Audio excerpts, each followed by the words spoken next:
Este ejercicio nos muestra ahí el potencial de una celda en función de la temperatura. En esta expresión no es muy común verla, pero se puede ver, digamos, cómo va variando el potencial respecto a la temperatura, digamos acá en una función de un polinomio de segundo orden. Y nos dicen de que dicha celda se coloca en un termostato a 25 grados Celsius y una atmósfera. Entonces, en la parte A, nos dicen de que si se da trabajo a esta celda, o sea, esta celda en lugar de actuar como una celda galvánica, va a actuar como una celda electrolítica, o dicho de otra forma, digamos, esta celda, en lugar de estar trabajando como una pila, digamos, entregando trabajo, nosotros vamos a estar cargándola, la vamos a cargar con un Faraday, y nos pregunta cuánto calor se intercambia con el termostato en dicho proceso. La parte B nos pregunta que si la celda cargada de la parte A se cortocircuita, de forma de que no se tenga ningún tipo de trabajo en ella, y se deja volver al estado inicial, de vuelta cuánto calor se cambia con el termostato, ¿sí? No tenemos mucho información sobre las reacciones químicas que van a ocurrir en esta celda, únicamente tenemos el valor del potencial y su variación con la temperatura, pero bueno, el ejercicio nos indica de que suponer que para esta reacción únicamente interviene en fases condensadas. Entonces bien, ahí queda el potencial expresado en función de la temperatura. Y en este ejercicio nos pedían el calor intercambiado con el termostato cuando esta pila se carga con un Faraday. Entonces, acuérdense que en este caso el delta H nos va a indicar, digamos, la energía total de nuestro sistema, la cual va a estar repartida en forma de calor, que va, digamos, a intercambiarse con el ambiente, o de un trabajo eléctrico que esa pila nos puede generar. Así que, en base, digamos, a esa definición, podemos despejar el calor intercambiado con el sistema como delta H menos el trabajo eléctrico. Por lo cual, para conocer ese calor intercambiado, necesitamos conocer el delta H de este proceso y el calor intercambiado. Bueno, pero nosotros sabemos de que esa pila se va a cargar con un Faraday, ¿sí? Y sabemos también que el trabajo va a ser igual a N por F por E. Entonces, N por F va a ser igual a la carga, que sabemos que va a ser un Faraday, y esto nos va a dar el trabajo de carga. Noten que podrán darse cuenta respecto a lo que estuvimos viendo hasta ahora, que qué es lo que me está faltando acá que siempre poníamos. ¿Se acuerdan? El menos, ¿no es? Exactamente, falta un signo de menos, ¿sí? Ese signo de menos va a ir o no va a ir según cómo ustedes vean de que esta celda está trabajando. Recuerden que por definición, nosotros vamos a definir de que una celda ejerce un trabajo sobre el ambiente, o sea, va a actuar como una pila, cuando el trabajo sea menor que 0. Dado que acá tenemos todos términos que son positivos, ¿sí? N es el número de electrones intercambiados, F la constante de Faraday y E el potencial de la celda, digamos. Entonces ponemos el menos adelante, ese trabajo va a ser negativo, por lo cual va a ser un trabajo de descarga. Ahora, cuando nosotros vamos a cargar la celda, es un trabajo que esa celda está recibiendo desde el ambiente, por lo cual va a ser un trabajo positivo, ¿sí? Debido a que todos estos términos son positivos, digamos, acá no ponemos el signo de menos, y el trabajo va a quedar positivo.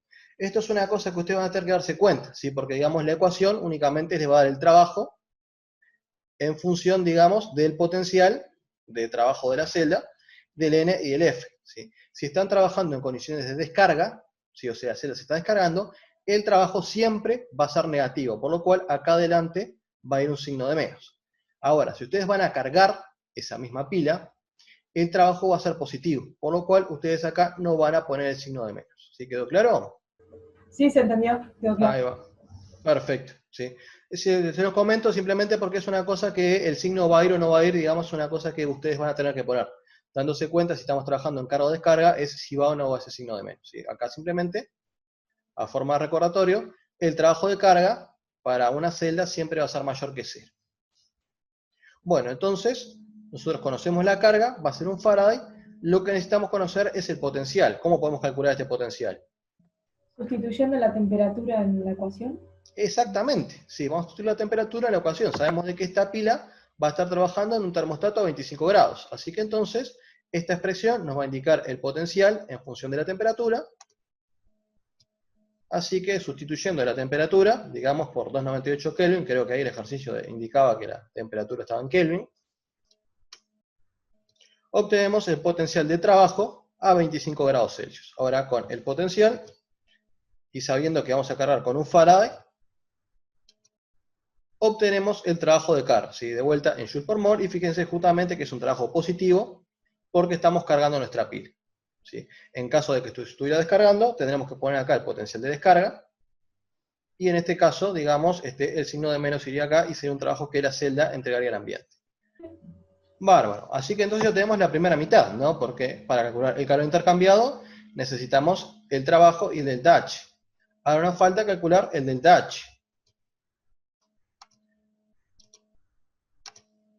Entonces el delta H va a ser igual al delta G más T delta S.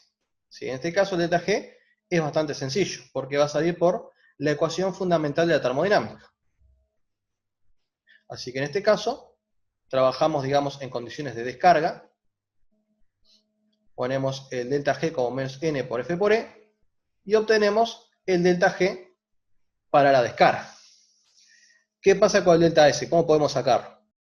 Bueno, si se acuerdan, el delta S justamente, o mejor dicho al revés, digamos, la variación del potencial con la temperatura iba a estar directamente vinculado al delta S. ¿Se acuerdan? En este caso con esa ecuación que les dejo ahí, ¿sí? El delta S va a ser igual a N por F por la derivada del potencial respecto a la temperatura. O mejor dicho, digamos, de forma formal, el valor de esta derivada va a ser igual al delta S sobre N por F. ¿Sí? Es importante esto porque siempre que tengamos cambios de potencial con la temperatura, van a estar siempre vinculados al valor de delta S. Entonces nosotros conociendo el valor de delta S vamos a saber cómo puede cambiar ese potencial respecto a una variación de temperatura, o viceversa. Conociendo justamente la variación del potencial con la temperatura, nosotros con esta ecuación podemos vincularlo al delta S. Entonces lo único que nos falta, digamos, N y F lo tenemos acá, es el valor de esta derivada. ¿Cómo podemos calcular esta derivada? Derivando la ecuación. Derivando la ecuación, justamente, necesitamos un valor del potencial, la derivada del potencial con la temperatura, y justamente acá arriba tenemos una ecuación, ¿sí?, que nos vincula el potencial con la temperatura. Entonces lo que hacemos, simplemente derivamos. Esto es bastante fácil, es un polinomio. Entonces la derivada, el valor de la constante se me va, me queda que es función de la temperatura, me queda acá solito, y después pasa multiplicando y bajamos un orden del polinomio y nos queda de esta forma. Sabemos que estamos trabajando a 25 grados Celsius, así que simplemente sustituimos acá de vuelta la temperatura por los 298 Kelvin, y obtenemos el valor del delta S. Ahora para este ejercicio tiene una pequeña trampa, que hay que tener cuidado, ¿sí? Porque esta ecuación, que yo les puse acá, ¿sí?, no sé si se acuerdan del teórico, está deducida suponiendo, digamos, la descarga. O sea, justamente suponiendo delta G igual a menos N por F por E. Por lo cual acá, con este valor de delta G y con este valor de delta S, como ambos corresponden al proceso de descarga, lo que vamos a obtener va a ser el delta H de descarga. Pero nosotros nos están pidiendo justamente el calor intercambiado para el proceso de carga. ¿Cómo va a ser el delta H de carga respecto a este? ¿Igual pero positivo? Igual pero positivo, ¿sí? O mejor dicho, con signo contrario, ¿sí? Porque recuerden que delta H, función de estado, depende únicamente del estado inicial y del estado final. Acá lo que estamos haciendo en la carga y descarga simplemente es cambiando, digamos, lo que es la posición inicial y la posición final, ¿sí? Si por ejemplo para la descarga vamos de A a B, ¿sí?, para la carga vamos de B a A. Entonces, digamos, el valor numéricamente va a ser el mismo, pero como el camino es hacia el otro lado, digamos, de forma simplificada, el signo va a ser el contrario. Así que entonces, como este valor de delta H está calculado en base a parámetros que son para la descarga, ¿sí?, obtenemos el delta H para la descarga. Entonces, el delta H para la carga va a tener el signo cambiado. Entonces, ahora que tengo valor de delta H y que tengo valor de trabajo, puedo terminar de calcular el calor intercambiado. Entonces tenemos el valor del trabajo, tenemos el valor del delta H. Siempre por las dudas cuando hagan estas cosas, fíjense de que sea correcto, como están trabajando con las unidades, justamente que no se les haya colado alguna caloría por mol, con algún joule por mol, de forma de no tener una incoherencia por unidades. Calculamos y obtenemos este valor de calor de 52 kJ por mol, menos 52 kJ por mol, que justamente como tiene este signo de menos, va a ser un calor cedido al exterior. Esto significa que cuando nosotros tenemos esa celda y la cargamos con un Faraday de corriente, perdón, cargamos con un Faraday, vamos a cargarla, pero también va a haber una parte de la energía que estamos utilizando para cargarla, digamos, que vamos a perderla en forma de calor hacia el ambiente. ¿Dudas? No, ¿se entendió? Bueno, entonces la parte B que nos pedía. La parte B nos pedía que si la celda cargada en la parte A ahora se cortocircuita, de forma de que no se obtenga trabajo de ella y se le deja volver al estado inicial, cuánto calor se intercambia con el termostato. Entonces, ahora sí vamos a estar trabajando en condiciones de descarga. La única diferencia es que como estamos descargando en cortocircuito, no vamos a obtener ningún tipo de trabajo. Entonces, el potencial de descarga va a ser 0, porque estamos trabajando en cortocircuito, y por ende, el trabajo, que ahora sí va a ser un trabajo entregado por la celda, por lo cual ahora sí lleva el signo de menos, ¿sí? Menos n por f por el potencial de descarga, va a ser igual a 0, porque el potencial de descarga va a ser igual a 0. En este caso, parecido de una forma un poquito más, más grosera, estoy diciendo una palabra rápida, que en el caso del último ejercicio que vimos en la clase pasada, ¿se acuerdan que el delta H nos vinculaba, digamos, la energía total que tenemos en el sistema, que podía, digamos, ser entregada en forma de trabajo y de calor? ¿Sí? Si me acuerdan que ahí trabajábamos a un potencial irreversible, entonces teníamos menos trabajo eléctrico y más calor. Acá va a ser algo bastante parecido. Vamos a descargar la pila. El valor que vamos a tener, digamos, de calor va a ser igual al delta H menos el trabajo. Pero en este caso, como yo no obtengo ningún tipo de trabajo porque está funcionando en cortocircuito, toda la energía de mi sistema, digamos, va a ser entregada en forma de calor. Así que el valor del calor entregado va a ser igual al delta H descarga.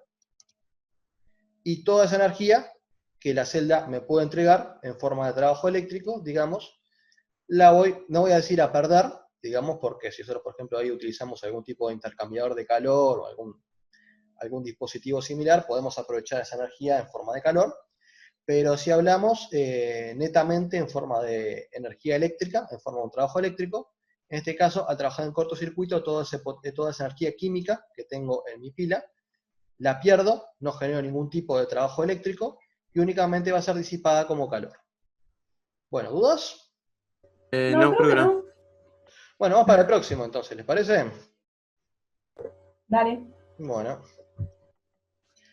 como les dije, esta clase vamos a hacer un poco de todo, así que ya vimos uno un poquito más pesado de termodinámica, así que ahora vamos a ver un ejemplo y vamos a ver un poquito más ahí qué pasa cuando trabajamos con el potencial de difusión, ¿sí? Con la ecuación de Henderson, pero va a ser recién en la parte B. Entonces, el ejercicio nos da esta pila, que está, digamos,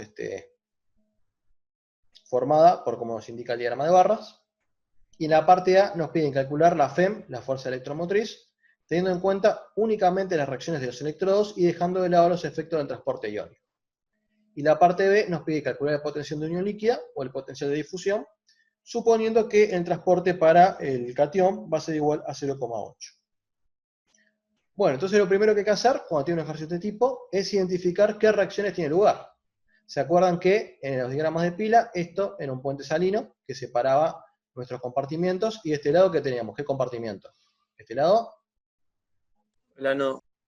compartimento del anódico, el ano. Y de este lado, entonces, por defecto, el cato. Ahí va. Entonces, bueno, ¿qué reacción anódica tenemos de este lado? Sabemos que esa anódica tiene que ser una oxidación. ¿Qué reacción de oxidación tenemos de este lado? La del hidrógeno. Hidrógeno A protón, a H más. a protón. Sí, en este caso, vieron de que hace un par de ejercicios habíamos visto justo la oxidación del hidrógeno, pero va a ser en medio alcalino, porque está en una solución de hidróxido de sodio, si no me equivoco. Pero acá justamente, como estamos trabajando en ácido clorhídrico, ¿sí? Estamos trabajando un pH ácido, por lo cual tenemos la oxidación, digamos, del hidrógeno a protón. Y este lado, tenemos la reacción análoga por el revés, vamos a tener la reducción del protón, que está formando parte del ácido clorhídrico, a hidrógeno gaseoso. Entonces ahora que ya identificamos nuestras reacciones, nos piden calcular, digamos, la fuerza electromotriz, o sea, digamos, el potencial de la celda, obviando en la primera parte el fenómeno del transporte. Entonces esa es nuestra celda, ahí tenemos la reacción catódica, perdón, la reacción anódica, y ahí la reacción catódica, y acá va a estar la reacción global, ¿sí? Acá voy a hacer un pequeño paréntesis con el tema de cuando ustedes igualan las reacciones, que tienen que tener cierto cuidado. Porque vieron que acá nosotros ponemos una reacción arriba, otra reacción abajo, multiplicamos para que los electrones nos queden igual arriba que abajo, en este caso no es necesario, y después tachamos y nos quedamos con la reacción global. Si hiciéramos esto, para este ejercicio, en sí tachamos todo, ¿no? Porque tenemos hidrógeno acá, tachamos, hidrógeno acá, tachamos, perdón, protón tachamos, hidrógeno gaseoso tachamos, hidrógeno gaseoso tachamos, y nos quedamos sin nada.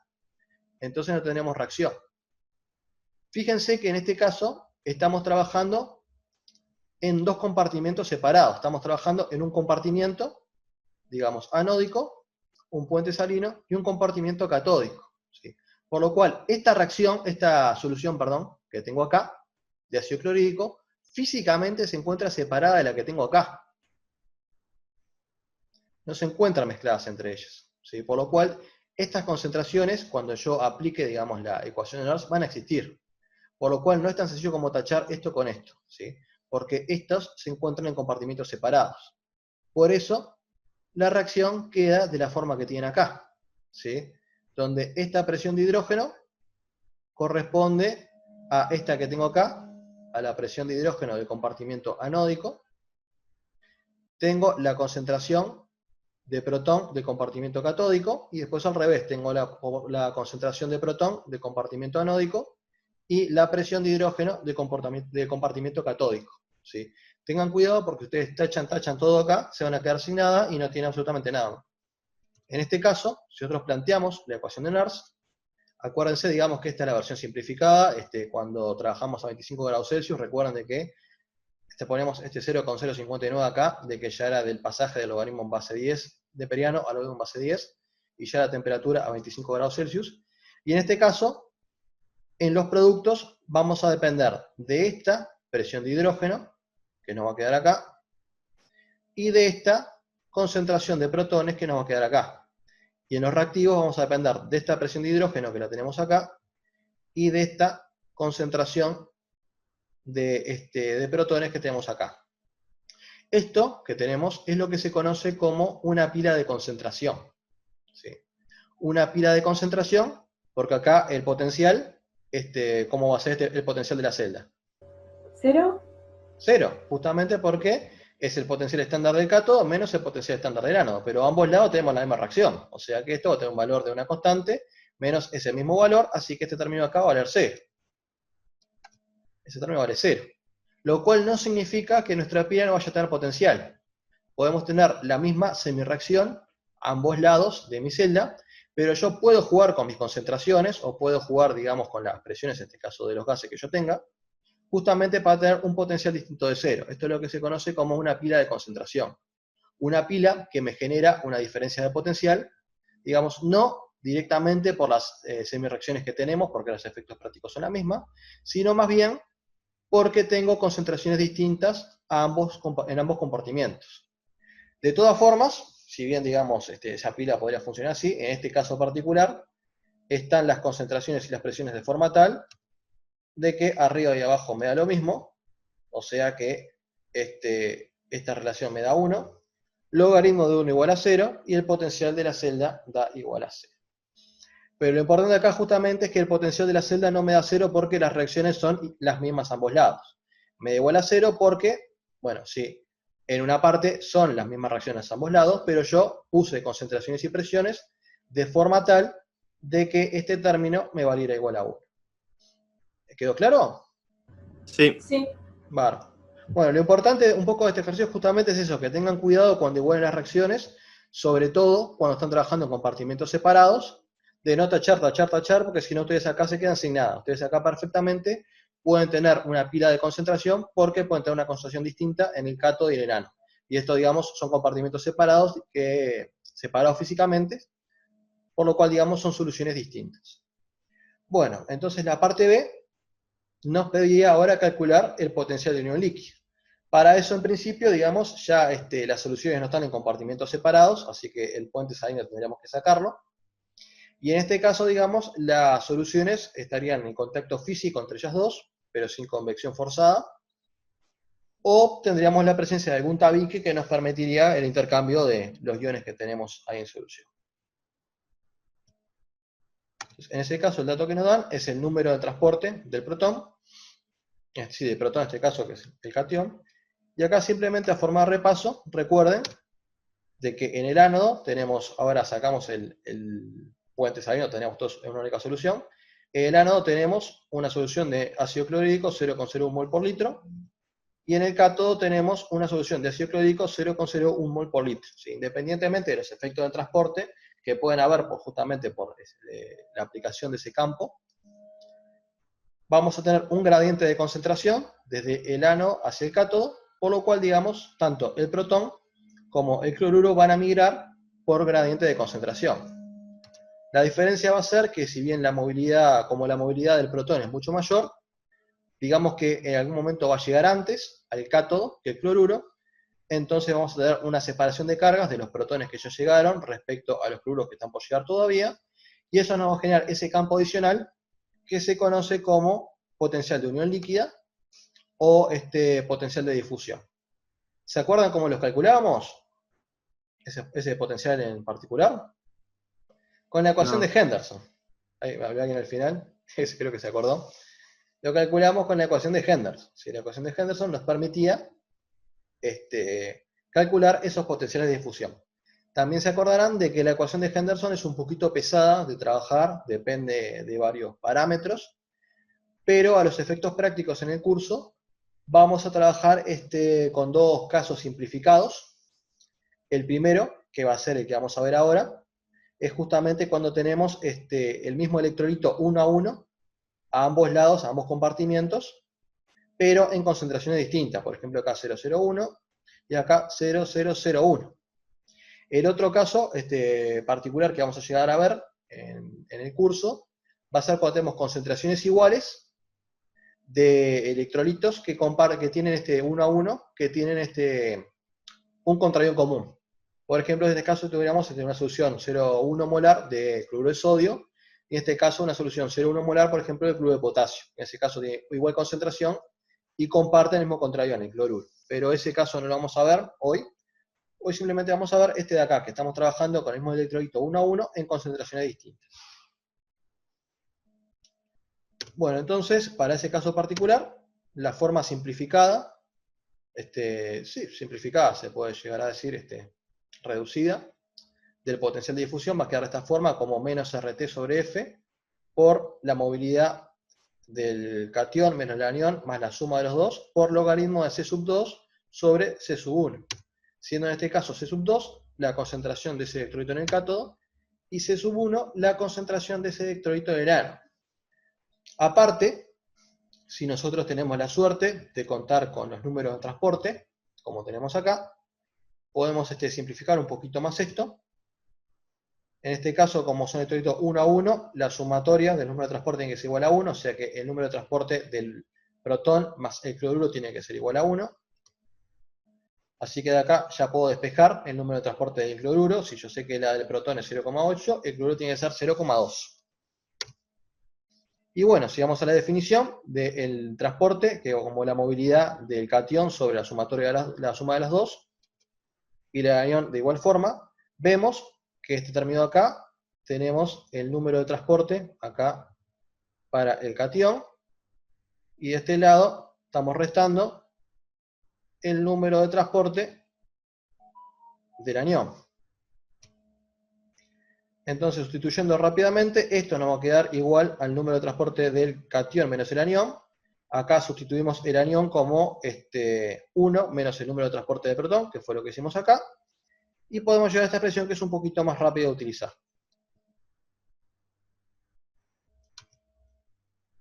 Así que entonces simplemente hacemos números, R de vuelta, acuérdense que va en joules, la temperatura en Kelvin, la constante de Faraday, queda 2 veces el transporte de catión menos 1, y el logaritmo de la concentración de ese electrolito en el cátodo menos ese electrolito del ánodo. Hacemos cuentas, y el potencial de difusión nos va a dar unos 35 milivolts. ¿Dudas con esto? No. No, Bárbaro. Bueno, entonces ahora vamos a ver cómo queda nuestro,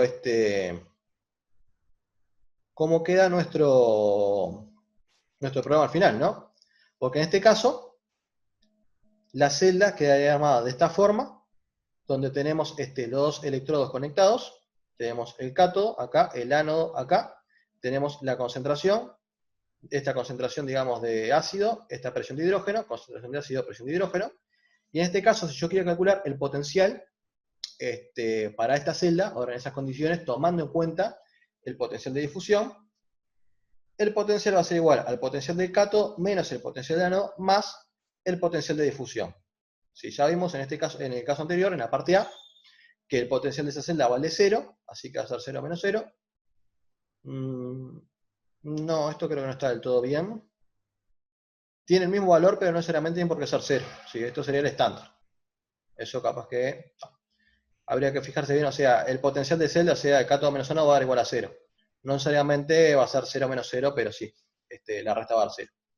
Más 0,35 milivolts, por lo cual, experimentalmente, si bien, digamos, yo, según el cálculo de NERSC, el potencial debe darme 0, experimentalmente voy a medir unos 35 milivolts de diferencia. Esto van a ser, digamos, debidos al efecto del transporte. Bueno, y ahora les voy a hacer una pregunta, porque vieron justamente que si vamos para acá atrás, el signo del potencial de difusión va a depender, digamos, de quién tiene mayor número de transportes, si del catión o del anión, o de las concentraciones a ambos compartimientos. Si yo acá hubiera cambiado las concentraciones, si hubiera puesto el más concentrado en el cátodo y el más diluido en el ánodo, esto me hubiera quedado al revés, así que el signo del potencial de difusión me hubiera quedado al revés. O si hubiera puesto algún par de catión y anión, que el anión tuviera un número de transporte mayor que el catión, también me hubiera quedado con signo negativo. Así que el potencial de difusión me hubiera quedado negativo. Entonces, ¿qué hubiera pasado si el potencial de difusión me hubiera quedado negativo? Les pregunto. ¿Cómo queda el potencial de mi celda? y quedaría negativo también el potencial de la celda. Puede quedar negativo, ¿sí? En principio el potencial de la celda va a ser cátodo menos ánodo, o sea, de vuelta esto se resta, menos el potencial de difusión que queda negativo, y el potencial de la celda me queda negativo. Así que numéricamente queda ahí. ¿Pero eso está bien? Ahí no significaría, no sé si está bien, pero que las reacciones que se están dando, o sea, no estaría bien. ¿No sería termodinámicamente favorable? No, no sería termodinámicamente favorable. O sea, que la reacción o sea, vamos bien.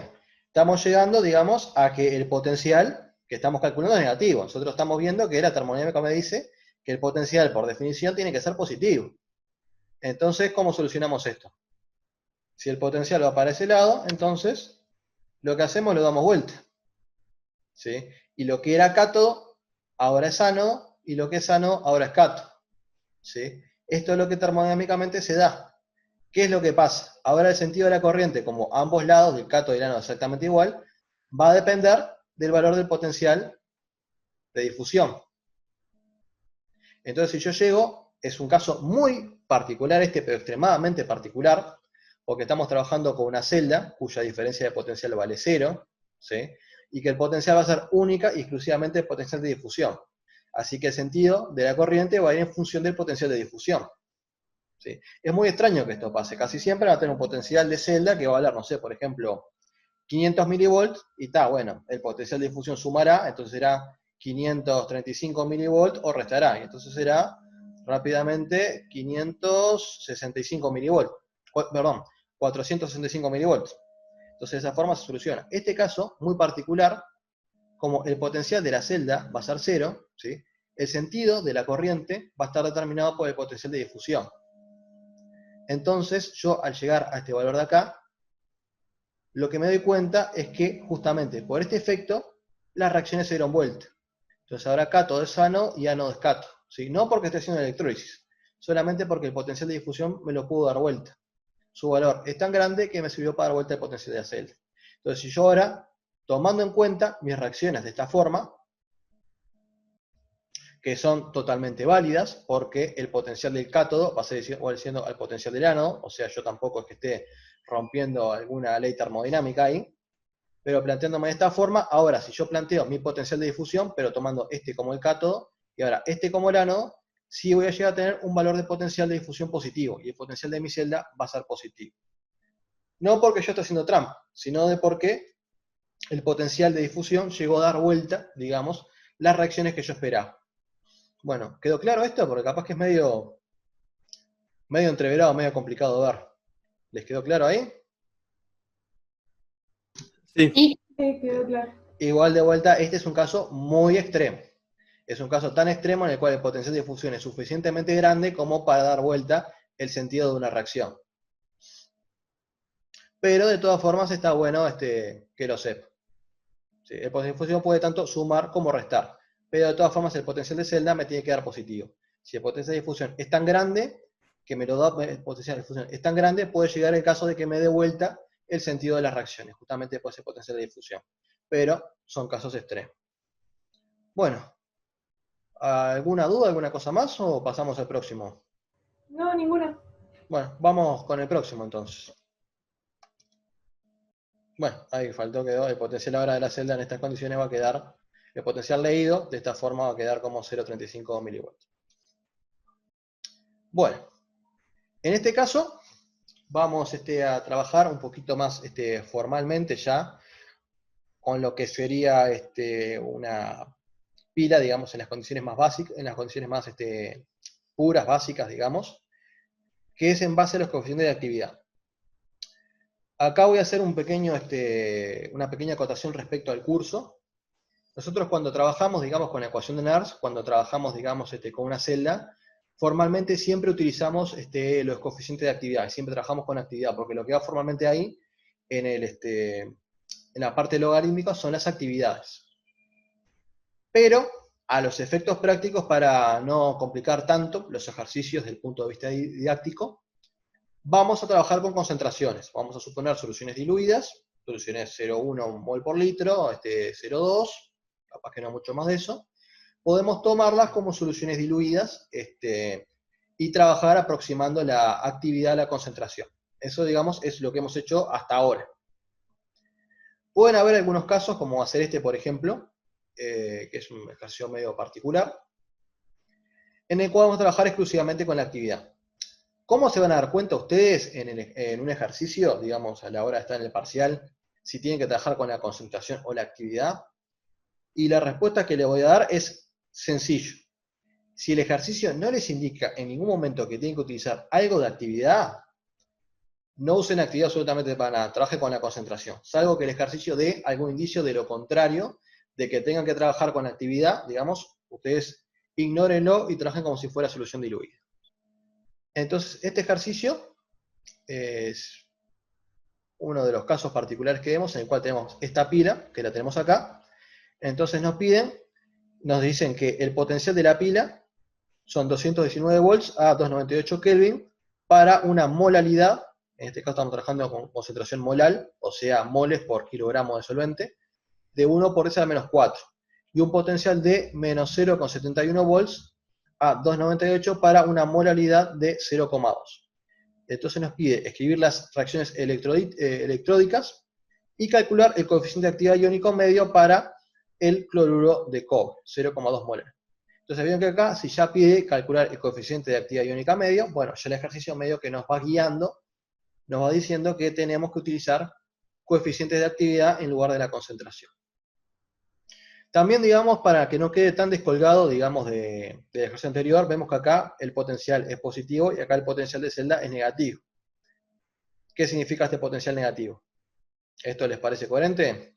Y lo mismo que cambiaron los cátodos ánodo y ánodo cátodo. Exactamente, lo que está pasando acá justamente es que al estar midiendo un potencial negativo, las reacciones de la pila se dieron vueltas. Y una cosa que puede llegar a pasar si jugamos con la concentración. Acuérdense que yo les dije ahí que el término principal, más pesado, suele ser el potencial estándar de celda, pero si nosotros jugamos con la concentración bastante, como es el caso de acá, de que estamos cambiando en 3 órdenes la concentración, perfectamente podemos llegar a dar vuelta, digamos, lo que me dicen los potenciales estándar y dar vuelta a la reacción.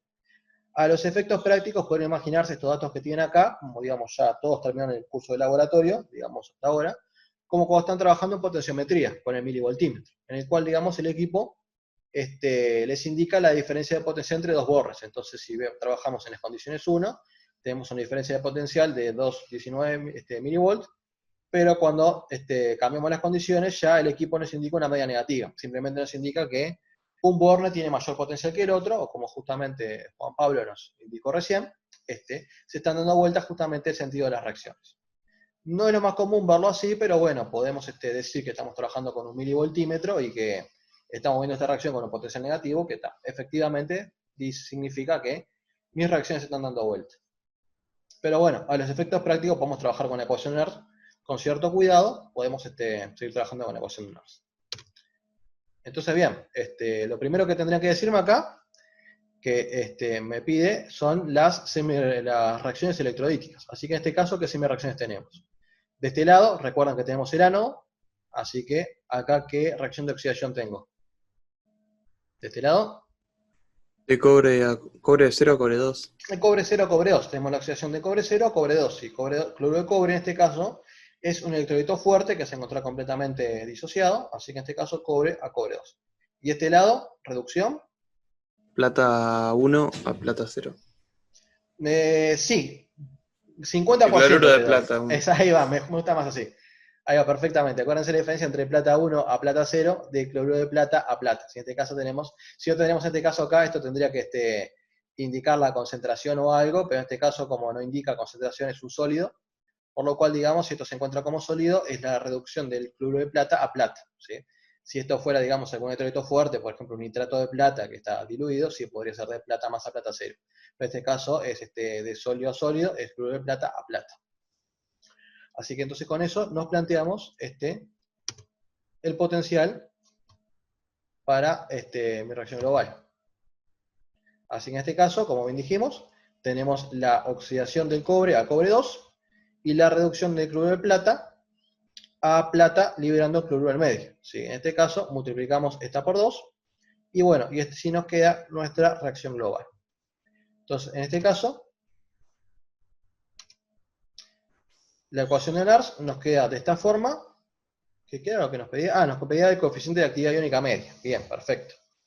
Tenemos el potencial de la celda, es el potencial 0, menos de vuelta la versión abreviada con el menos 0,059 de Nernst, por la actividad del cobre, 2, porque en este caso lo tenemos en los productos, actividad de cobre 2, y la actividad del cloruro al cuadrado, porque está multiplicada por 2. Esto es un sólido, esto es un sólido, esto es un sólido, 2 tienen actividad igual a 1, así que no aparecen en el término logarítmico. Entonces lo que hacemos acá, simplemente sustituimos la actividad por la molaridad por el coeficiente de actividad iónica, coeficiente de actividad, perdón. Nos queda de esta forma, así que la actividad del cobre es la molaridad del cobre por su coeficiente de actividad, y la actividad del cloruro va a ser la molaridad del cloruro por su coeficiente de actividad. Lo que hacemos ahora, voy a mover esto de vuelta para arriba, es sustituir los coeficientes de actividad por el coeficiente de actividad iónica media, o sea, sustituimos por el coeficiente de actividad iónica media, también. Entonces, mi ecuación de Nernst queda de esta forma. Entonces, tenemos la molaridad del cobre, la molaridad de cloruro al cuadrado, y el coeficiente de actividad iónica media al cubo, porque tenemos 1 por el cobre y 2 por el cloruro. O sea, multiplicamos todos, nos queda el de iónica media al cubo. ¿Dudas hasta acá con esto? Que es sencillito, pero igual por las dudas, ver si va todo en orden. No, no hay duda. Bueno, bárbaro. Bien, entonces es bastante sencillo, ahora vamos a ver. Nos pide justamente calcular este coeficiente de actividad iónica media. Lo que pasa que, si bien el ejercicio nos da potencial, nos está faltando un dato. Porque también nos está faltando el dato del potencial estándar para esta reacción.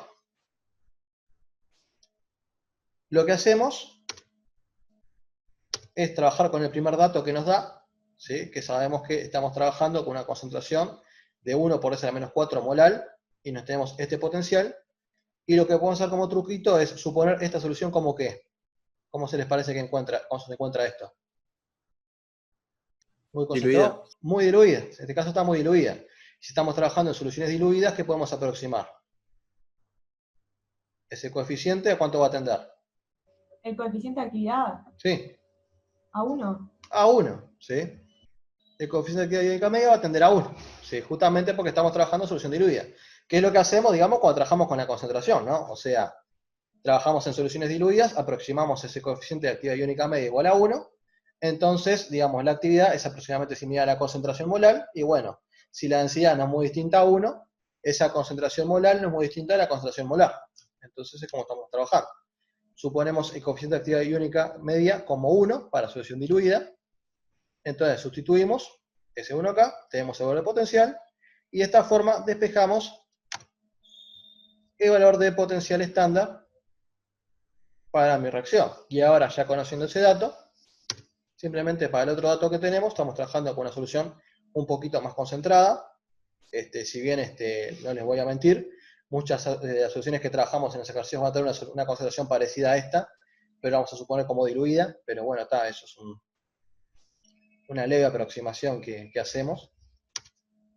Ahora ya con este dato de concentración, y sabiendo el valor del potencial estándar que sacamos de la expresión anterior, calculamos el coeficiente de actividad iónica.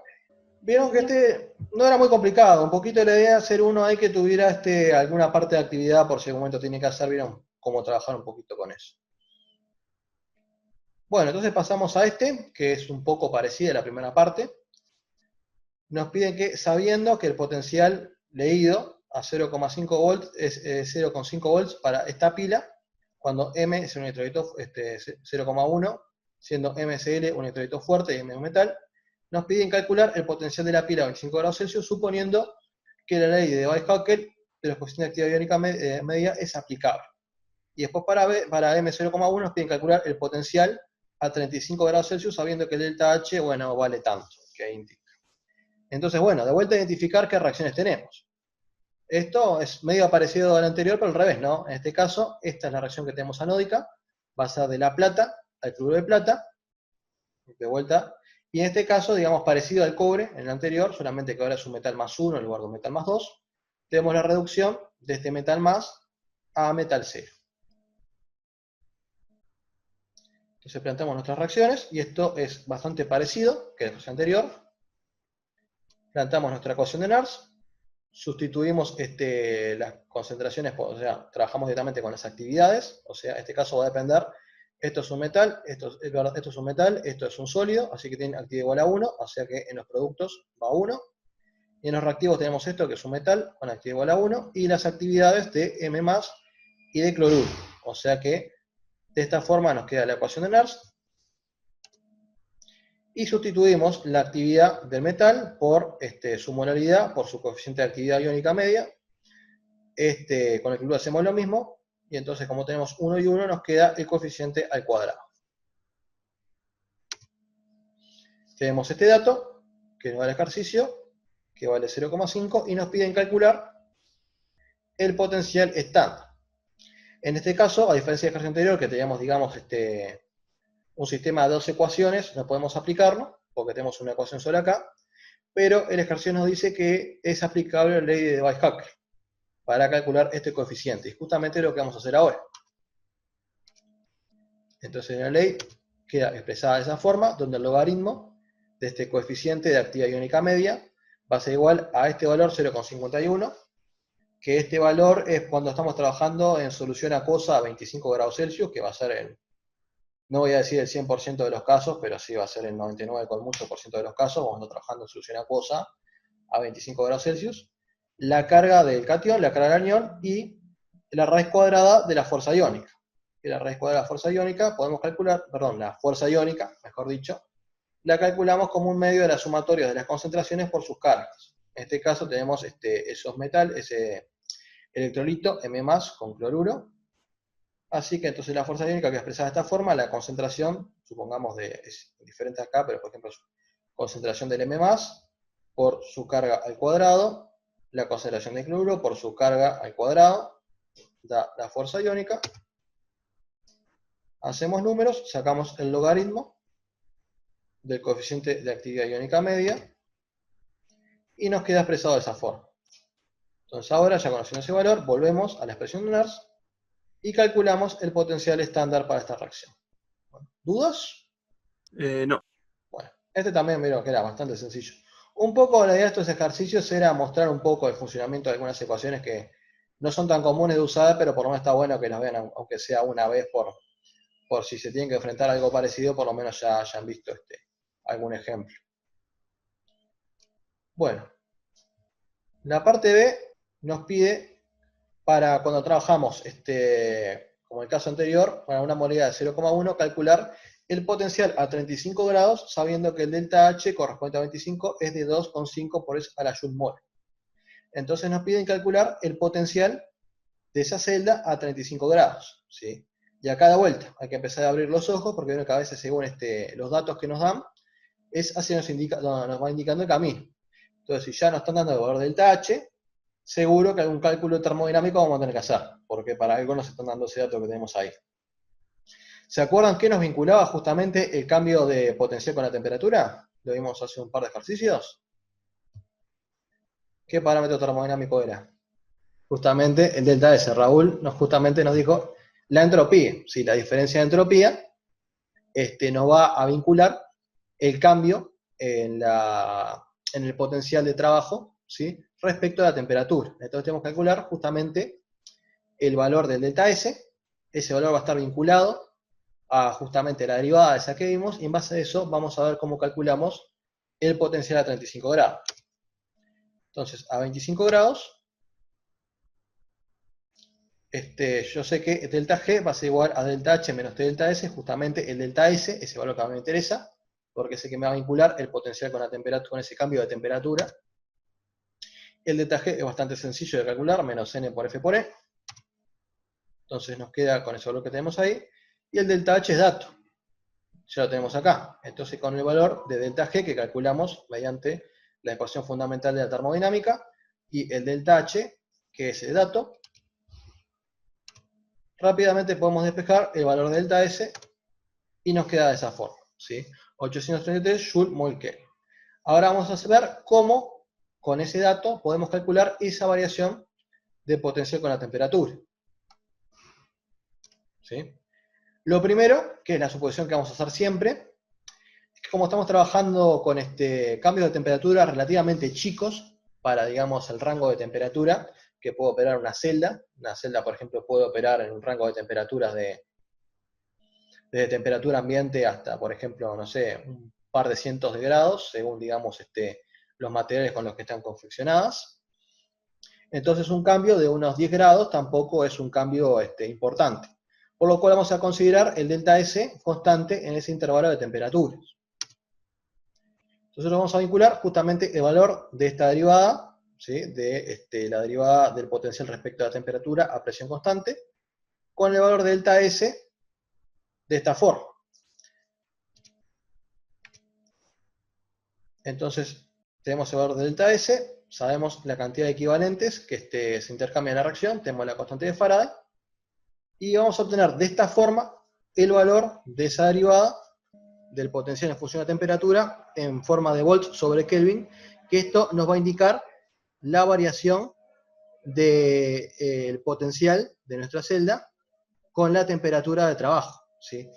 Lo vamos a utilizar, digamos, de esta forma general, pero que yo siempre les digo que lo pueden aproximar, porque a veces es un poquito más sencillo de ver, como una especie de curva de calibración, ¿sí?, donde vamos a obtener el potencial que nosotros queremos a la temperatura T, de ahí, nuestro término independiente, en este caso va a ser el potencial con el que partimos nosotros, o sea, a partir del cual variamos la temperatura, en este caso va a ser 25 grados, nuestra pendiente va a ser justamente el valor de esta derivada, que nos va a indicar el cambio de ese potencial con la temperatura, y nuestro valor de X, digámosle, va a ser la diferencia de temperatura, ¿sí? Nos va a indicar cuánto va a cambiar el potencial con la temperatura, ¿sí? Tengan cuidado acá, porque este valor no va a ser la temperatura final que nosotros queremos, sino la diferencia de temperatura. Que en este caso, ¿cuánto era? El delta T queda 10 Kelvin. Eran 10 grados, ¿sí? Porque era de 35 a 25. Así que en este caso, este delta T van a ser 10 grados. Esta ecuación nos va a indicar cuánto va a cambiar el potencial justamente al cambiar en 10 grados. Recuerden que según el signo del delta S, esta derivada puede ser positiva o puede ser negativa. El potencial me puede aumentar con la temperatura, pero también me puede disminuir con la temperatura. Así que en este caso, tengo el valor a 25, tengo cómo me cambia el potencial con la temperatura, tengo el cambio de temperatura, y de esa forma podemos obtener el potencial a 35 grados Celsius. ¿Sí? De esta forma nosotros vimos que podemos vincular el valor del delta S con los cambios de potencial con la temperatura. Bueno, ¿alguna duda respecto a este que quedó un poquito cortado ahí en el medio? No, ninguna. Está bárbaro. Ahí en el chat tengo un par de consultas, algo. Si alguien me puede leer el chat ahí un segundito para asegurarme de que haya quedado todo claro y que no hay ninguna duda o nada urgente. No, nada nuevo. Bárbaro, bueno. Bien. Bueno. Vamos entonces con el último ejercicio que vamos a hacer el día de hoy. Este último ejercicio creo que fue un ejercicio de examen, pero a pesar de que fue de examen van a ver que no es tan difícil. Lo que tiene de bueno que toma un poquito de cada una de las cosas que estuvimos viendo el día de hoy. ¿Sí? Entonces vamos a ver, es una especie de ensalada de las principales cosas que estuvimos viendo. Entonces nos piden, a partir de los siguientes datos, que nos dan, digamos, esta semireacción, nos pide escribir la reacción para la pila que tenemos acá. Nos pide calcular la FEM para esta pila, despreciando la corrección de los coeficientes de actividad. Nos pide calcular el potencial de esta pila a 50 grados Celsius y nos da valor de delta H. Y nos pide calcular la FEM de esta pila a 25 grados Celsius, pero ahora sí tomando en cuenta los coeficientes de actividad, sabiendo de que se aplica la ley límite de Weizsäcker. Así que entonces, primeramente, tenemos la pila ahí. ¿Qué reacciones tendríamos? ¿Se darían en cuenta? De este lado que tenemos la oxidación. Perdón, se decía el plomo, ¿no? El plomo se oxida A plomo 2. ahí sí, casi, de vuelta, comparación de plata, cloruro de plata. Acá Sulfato de plomo 2. sulfato de plomo. Fíjense porque si acá tuvimos plomo en solución, si esto fuera un electrolito fuerte, sí sería de plomo a plomo 2. ¿Sí? También, de cierta forma, bastante coso, es justamente la ecuación que tenemos acá. Pero vista al revés, sería el plomo oxidándose a sulfato de plomo, que tenemos acá, digamos en medio donde hay sulfato. Que tengan cuidado, justamente vieron que esos detallecitos los indica justamente el diagrama. Y la reducción sería Y no es de protón a hidrógeno. de protón a hidrógeno. Estamos trabajando en medio ácido, tenemos hidrógeno, tenemos el platino para cerrar nuestro circuito. Así que entonces estamos viendo la reducción del protón a hidrógeno. Entonces ya tenemos nuestras semireacciones, tenemos la primera parte hecha. Esa va a ser la reacción de oxidación, la reacción de reducción, y en este caso tenemos la reacción global.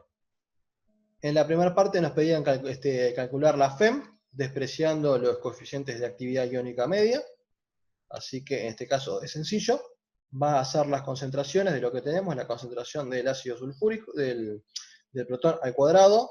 Tenemos acá la presión del hidrógeno, que es una atmósfera, esto es un sólido, y acá abajo tenemos la concentración del protón al cuadrado, la del sulfato, digamos a la 1, y el plomo es un sólido. Lo que nos falta conocer únicamente es el potencial de la celda, que en este caso va a ser el potencial del cátodo menos el ánodo. En este caso el cátodo va a ser la reacción del hidrógeno, que vale 0, y la del ánodo nos da como dato. Entonces, en ese caso tenemos el potencial estándar para esta celda y tenemos el potencial, digamos, a 298 Kelvin para esta celda. La parte de C nos pide calcular justamente el potencial de esta celda con aumento de temperatura. No voy a hacer demasiado hincapié porque es prácticamente lo mismo que vimos en el ejercicio anterior. Justamente vinculamos el delta S con los cambios de potencial con la temperatura. Entonces de vuelta hacemos nuestra especie, digamos, que siempre les digo porque es más sencillo de ver, digamos, de curva de calibración. Así que el potencial a 323 Kelvin va a ser igual al potencial a 298, más la derivada por el valor de delta t. Este ya lo sacamos del ejercicio anterior, es dato. Y el delta t en este caso van a ser 25 grados. Entonces nos falta únicamente calcular el valor de esta pendiente, que vamos a hacerlo igual que en el ejercicio anterior. O sea, va a ser igual al delta S sobre NF. Suponemos que es constante en el rango de trabajo. El delta G nos va a vincular el delta S con el delta H. El delta H es dato, el delta G lo calculamos. Y entonces calculamos el valor de delta S, que lo sumamos constante en el rango de trabajo, y justamente con este valor de delta S calculamos el valor para esta derivada, y con el valor de esta derivada calculamos el potencial a 323 Kelvin. Y la última parte nos pide calcular de vuelta la FEM, pero tomando en cuenta, digamos, los coeficientes de actividad. Entonces planteamos de vuelta la ley límite de Weizsäcker, exactamente igual que para el ejercicio el anterior, creo que fue que trabajamos con de Weizsäcker también. La única diferencia ahora es que cambian, digamos, las cargas y las concentraciones, porque estamos trabajando ahí con el ácido sulfúrico, o sea que en este caso la concentración de protón va a ser el doble que la de sulfato, pero la carga, digamos, del sulfato va a ser 2 y la del protón va a ser 1. Así que calculamos la fuerza iónica, calculamos el logaritmo de la actividad iónica media, y calculamos la actividad iónica media. Ya con eso vamos a la ecuación de Nernst, y planteamos nuestro potencial, digamos, pero ahora tomando en cuenta los coeficientes de actividad. Bueno, ¿dudas respecto a este? Capaz que fue un poquito rápido, pero es un... que tampoco tengo el reloj al lado para saber cómo vamos de hora, y estoy un poquito aturdido por la alarma, así que estoy un poquito mareado. Bueno, ¿dudas respecto a este último? ¿No? No. Está. Bueno, para terminar, simplemente les dejo un plus adicional acá, solamente para discutir un poco algunas de las cosas que ya hemos visto. Que no está en el repartido de ejercicios, pero quería, digamos, verlo. Este ejercicio, digamos, formalmente es un ejercicio de transporte, por lo cual tampoco lo tengo pensado hacer del todo. Pero sí, la primera parte, para darse cuenta un poco el sentido, digamos, de las cosas, era con una celda galvánica. Entonces, digamos, quería ver una cosita con ustedes, como para finalizar lo que es el repartido. Entonces simplemente dice que en la figura se muestra un sistema constituido por dos celdas galvánicas conectadas en serie. La celda A consta de dos compartimientos unidos por un puente salino. Ambos tienen la misma solución de sulfato de aluminio, un electrodo de cobre y un electrodo de hierro. ¿Sí? La celda B consta de dos compartimientos unidos por un puente salino. Ambos contienen inicialmente una solución, digamos, de cloruro de zinc con electrodo de zinc. A los efectos prácticos, esta celda, digamos, ya la han visto con Caro y con Patres, actuaba como columbímetro, servía para medir la carga. Pero el tema acá es que ustedes tenían que darse cuenta el sentido de la corriente, cuáles eran cátodos y cuáles eran ánodos, porque a diferencia de una electrólisis, no tenemos conectados una fuente, entonces no podemos ver la polaridad y no podemos, digamos, saber, en base a la polaridad, hacia dónde iba la corriente. Teníamos que darnos cuenta nosotros sabiendo de que esta celda operaba, digamos, en pro de la termodinámica. Por lo cual, digamos, yo voy a obviar la celda B porque actúa como columbímetro, supongamos que cerramos acá, y vamos a terminar de trabajar con esa serie. Ahí tenemos, suponiendo el sulfato, digamos, como que no aportaba mucho ahí, simplemente un contraión, tenemos tres metales que pueden reaccionar. Tenemos el cobre, tenemos el aluminio y tenemos el hierro. Entonces el ejercicio nos da como datos el potencial estándar del cobre, el potencial estándar del hierro y el potencial estándar del aluminio. ¿Sí? La temperatura y tal. Y lo primero que tienen que darse cuenta para suponer el sentido de la corriente es qué reacciones se dan. Así que les voy a preguntar a ustedes, a ver qué reacciones les parece que pueden darse ahí. La reducción del cobre, La reducción del por cobre, ser más bien. positivo. Bien. Perfecto, reducción del cobre. El cobre se reduce de cobre 2 a cobre 0, calculo, ¿no? Sí. Perfecto, ¿tenemos cobre 2 en solución? No. No hay cobre 2. Y acá viene la pregunta. ¿Cuál Pero de...? Sí, decime. Y no podría pasar que en realidad primero esté pasando que el cobre sólido que tenemos en el electrodo se pase a solución y después se transporte al siguiente. Ah, puede llegar a pasar. A un tiempo T probablemente te pueda llegar a pasar, pero estoy hablando a tiempo cero, en las condiciones que tenés ahí. Eso sí, Ok. al pasar determinado tiempo puede llegar a pasar y tus reacciones pueden cambiar en el tiempo. Sí, eso seguro, perfecto, puede pasar. Pero a tiempo cero con lo que tenés ahí. Y tiene que. Lo único que tenés en solución es el aluminio, aparte del sulfato, ¿no? Aparte de sulfato. Entonces, ¿qué es lo único que puede reducirse ahí? Y el aluminio. El aluminio. 3. El aluminio 3. El aluminio 3 va a ser la reacción de reducción. A pesar de lo que me quiera engañar, el potencial estándar que yo tengo acá, ¿sí? La única reacción de reducción que pueda ir por descarte es la reacción del aluminio. ¿Sí? La única especie que tenemos en solución que puede reducirse es el aluminio 3. Así que esa va a ser nuestra reacción de reducción. Simplemente por descarte, porque no puede ocurrir ninguna otra más. Perfecto puede pasar, como bien dijo la compañera, puede oxidarse alguno de los metales, los otros metales pueden migrar, y en algún momento, cuando yo tengo la concentración suficiente, puede empezar a reducirse alguno de los metales. Eso es perfectamente válido. Pero eso va a pasar, digamos, a un tiempo futuro, que no sabemos cuánto es, va a depender de la corriente que circule por mi sistema y del tiempo que yo quiera dejar eso ahí, digamos, yo tener una cantidad apreciable, tanto sea de cobre 2 como de hierro 2, para que se empiece a reducir. Pero por lo menos a tiempo cero, la única especie que puede reducirse va a ser el aluminio. ¿Y de ahí cuál se va a oxidar? ¿El cobre o el hierro? En el chat te preguntaron, Mauri. A ver, ¿me podés leer ahí? Porque yo soy medio tronco para manejar el chat ahí. ¿Se oxida el hierro? Te preguntaron. ¿Se oxida el hierro? Puede ser que el hierro se oxide, ¿sí? ¿El hierro o el cobre? ¿Por qué me están diciendo que puede oxidarse el hierro? El potencial A ver. el valor de potencial, ¿no? El valor de potencial, ¿sí? Si acá sabemos que o este tiene que oxidarse, ¿sí? A grandes rasgos vemos de que el que de abajo, el hierro, tiene mayor tendencia a oxidarse que el cobre. Así que en un primer momento podemos plantear, digamos, la oxidación del hierro. Esto es un término que vamos a ver más para el final del semestre, que vamos a hablar de nobleza de los metales. Vamos a decir que un metal es más noble que otro cuanto mayor sea su potencial de reducción, o lo que es lo mismo, cuanto más difícil sea de oxidar. Así que justamente es como un término, digamos, que siempre es comparativo uno contra otro, como por ejemplo la acidez, que decimos que una solución es más ácida siempre respecto a otra. En este caso podríamos decir, por ejemplo, que el cobre es más noble que el hierro, pues su potencial de reducción es mayor. Por lo cual, el hierro va a ser el que va a tener mayor tendencia a oxidarse. ¿Sí? Así que en este caso, inicialmente podemos suponer la reducción del aluminio y la oxidación del hierro. Entonces, en principio, esas son las reacciones que pueden darse. Si dijimos recién, reducción de aluminio, oxidación del hierro, por lo menos a tiempo cero. Y esa es mi reacción global.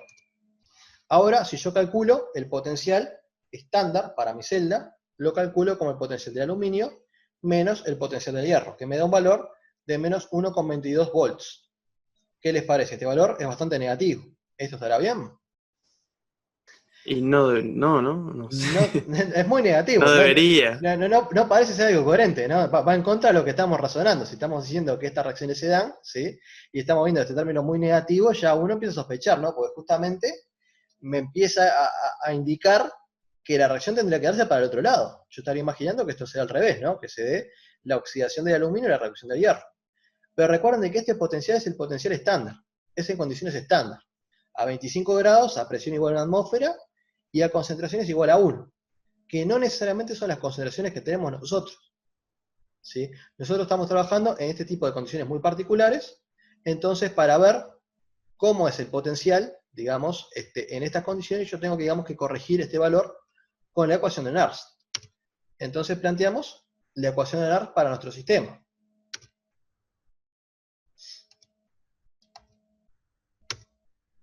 Y nos queda definido de esta forma. El potencial de celda va a ser potencial 0, que vale menos 1,22, menos 0,59 sobre 6 por logaritmo de la concentración de hierro 2 sobre la concentración de aluminio 3.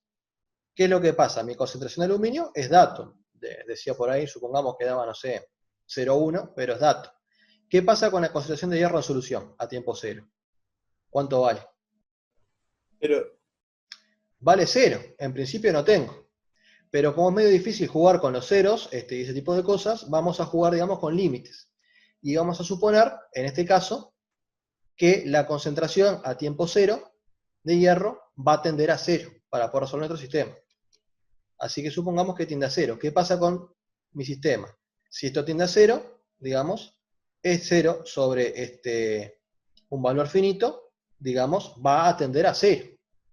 Logaritmo de algo que tiende a 0 me va a tender a menos infinito. Menos infinito por este signo de menos que tengo acá, más infinito, ¿sí? Y si todo esto que tengo acá me tiende a más infinito, digamos, importa poco el valor que tenga el potencial de la celda, estándar, mi celda va a tender a infinito. Ahora, si yo quiero calcular, digamos, si este proceso es o no es espontáneo, tengo que ver, digamos, el delta G de mi reacción.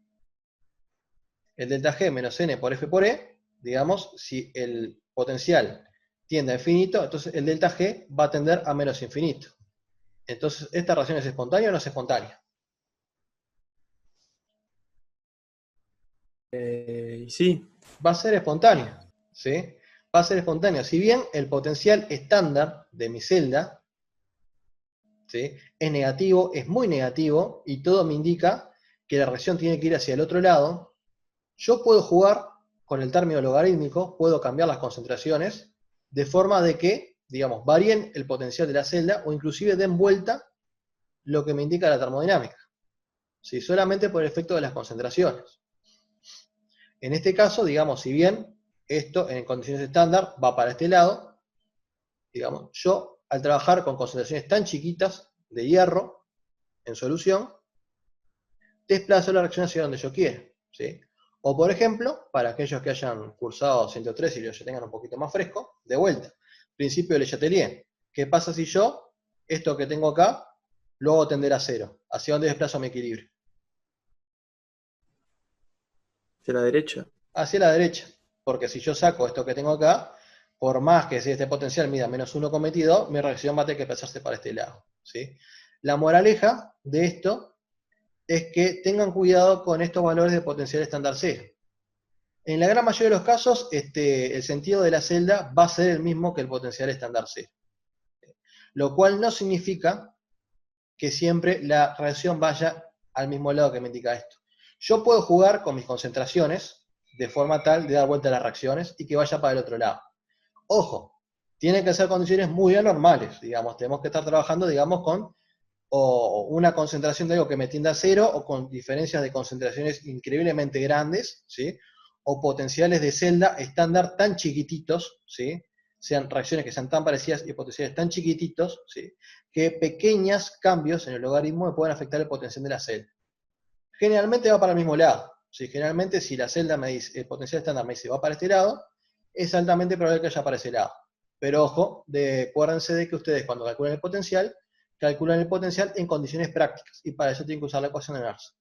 Porque yo puedo jugar con condiciones tan extremas, fíjense en condiciones extremas, por ejemplo en este caso, una concentración de hierro que tiende a 0, y yo puedo dar vuelta al sentido de mis reacciones. Por lo menos por los primeros 15 minutos. Perfectamente, digamos, a la media hora puedo ver una cantidad suficiente, digamos, de hierro en solución para que se me den vuelta las reacciones y el hierro empiece a reducirse y el aluminio empiece a oxidarse. Pero bueno, a tiempo 0 pasa eso.